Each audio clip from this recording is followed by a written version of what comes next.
चला निघाय पाहिजे. मंदिरात समजे वाट बघत असतील. हा उपरनं घेतलं, पगडी घेतली, झान चिपळ्या मंदिरातच आहे. चला झालं समजे. हा जगदंबा गंगाई चला. आणि काय ग तू गणपत कुठे आहे? मला नाही माहित. काय माहित कुठे आहे तो? अगं असं काय असं इथंच कुठतरी. मला नाईला मंदिरात तयारीसाठी पुढे जायचं आहे. आम्ही जातो, तू त्याला घेऊन ये. हा काय? मी नाही त्याला घेऊन येणार.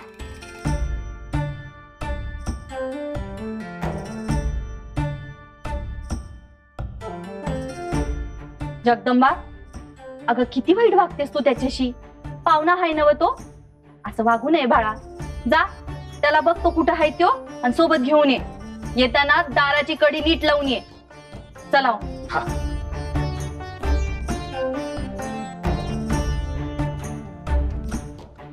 बरोबर घेऊन ये म्हणजे कडेवर बसून आणू की काय त्या डोल्याला? मोदक खाऊन खाऊन दारातून झोपला असेल कुठंतरी. बघतेच आता त्याला.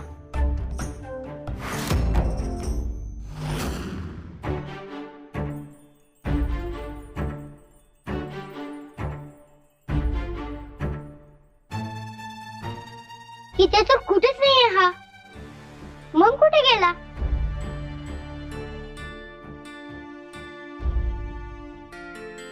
कुठे गेला हा गणपत?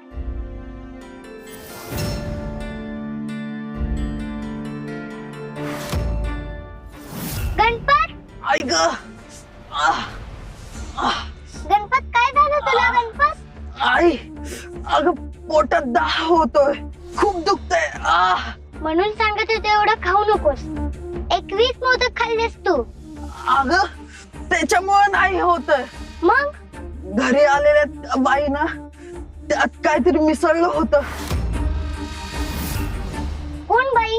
होती एक. कधी आली होती? तू नव्हतीस घरात तेव्हा. खूप दुखते ग. मला इथं थांबता येणार नाही. मला जायला हवं. आई काहीतरी कर ग. आई ग मला वाचव ग. थांब मी काहीतरी करते. काय करू मी याच्यासाठी? त्याच्या पोटाचा दाह कशामुळे शांत होईल? तू जाईल, तूच काहीतरी मदत कर ग. लवकर मदत कर.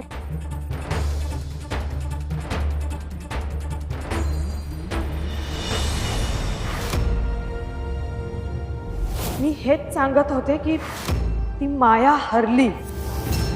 त्यात तुळजाने त्या मायाला आता ती तुळजा वेगळं रूप घेऊन त्या गावात सुखाने राहते. क्रोध आता अस्तित्वात नाहीये महिषा. काय? महिषा ही एवढीशी चिमुरडी, ही माझ्या 3 अस्त्रांना पराभूत करून मला खिजवते आहे आणि तुम्ही मला शांत राहायला सांगताय.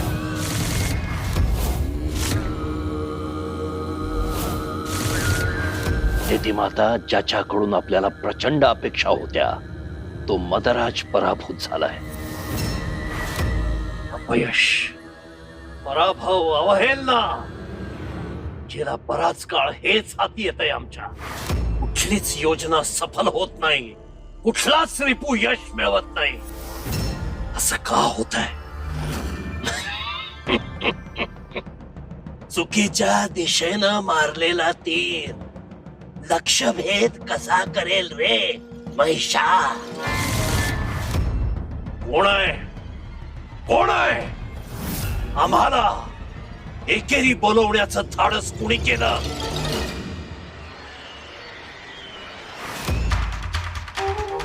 जे कोणी आहे त्यांनी समोर या लगेच.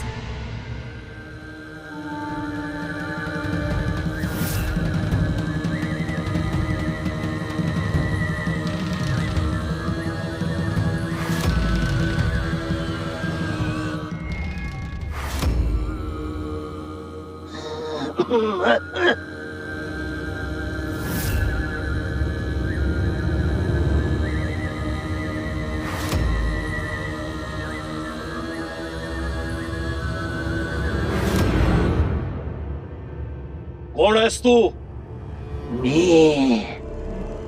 मी असुर नरेश महिषासुर.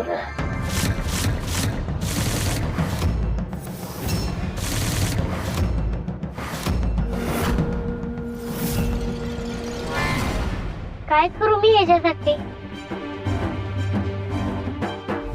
कश्यप ऋषींनी 21 दुर्वांची जुडी गणपतीला खायला दिली.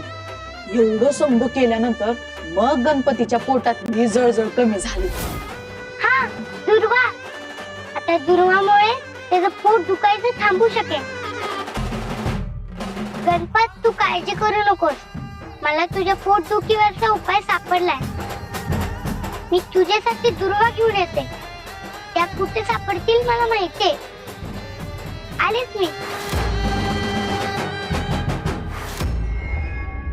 जरा जर जर कलित गात्र हताश वृद्धाप काळापेक्षा सततच्या निष्फळ प्रयत्नामुळे आपण यशामुळे थकलेलं खंगलेलं. नाही, हे शक्य नाही. आमची ही अशी अवस्था होणं कदापि शक्य नाही.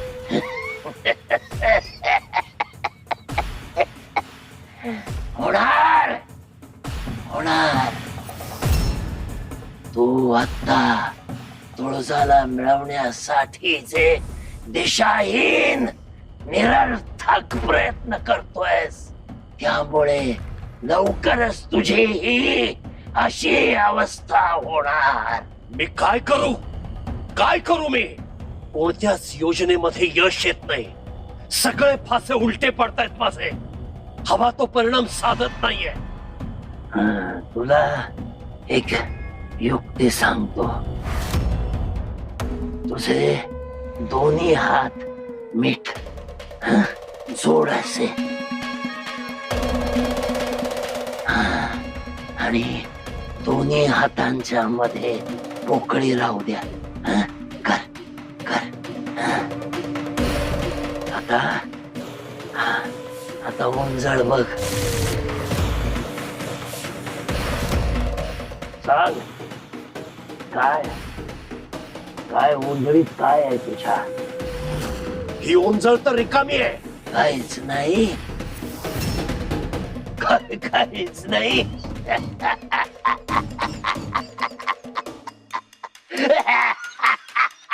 हेच दिशाहीन प्रयत्न केले तर आता काही उरणार नाही तुझ्या.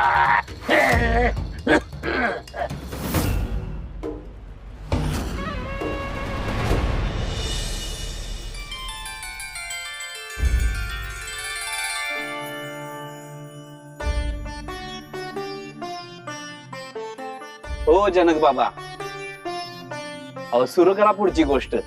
त्या गणरायाचं आणि महादेवाचं पुढं काय झालं हे ऐकायची लई घाई झाल्या बघा. वय वय करतो.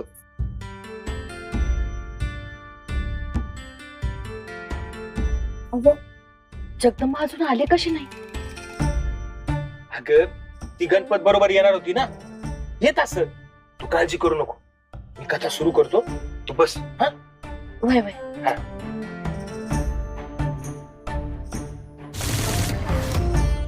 तर मंडळी, काल कुठं होतो आपण? इथंच होतो देवळात.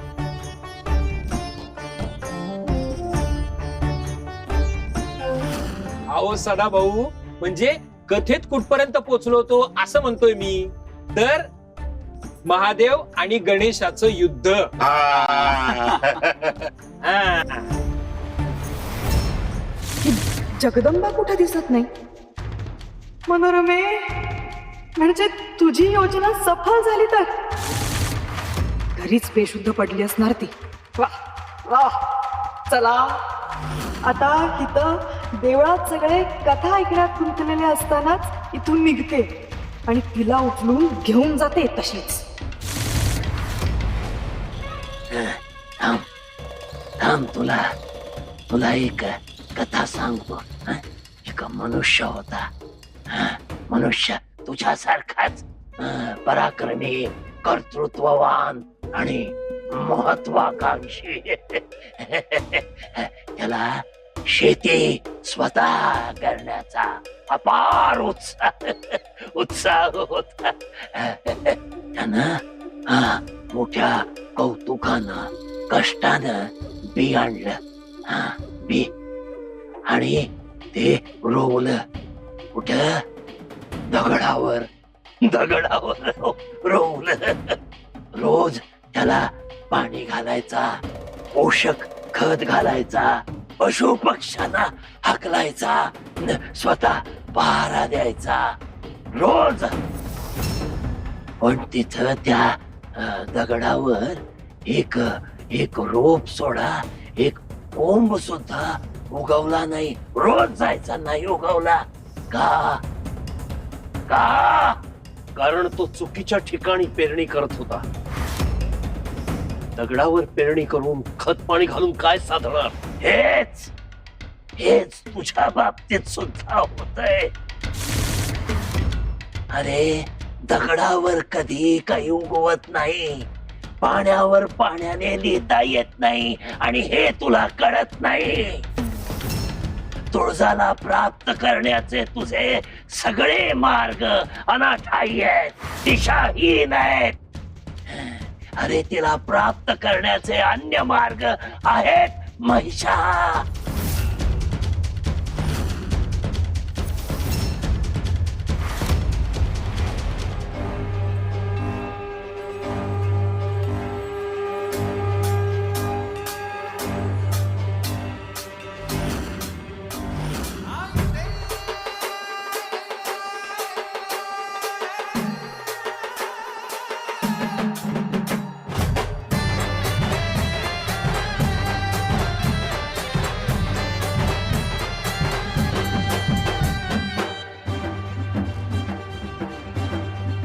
आता ह्या दुर्वा घेऊन पटकन मला गणपत जवळ जायला हवं. कुठले मार्ग? कुठला मार्ग?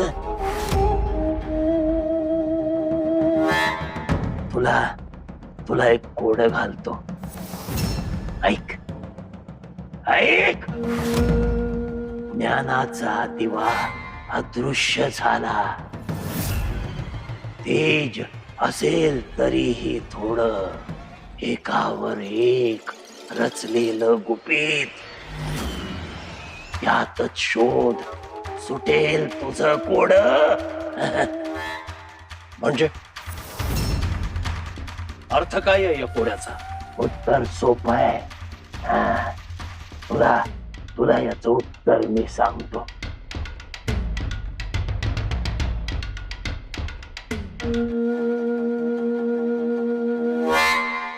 सुंदरेश,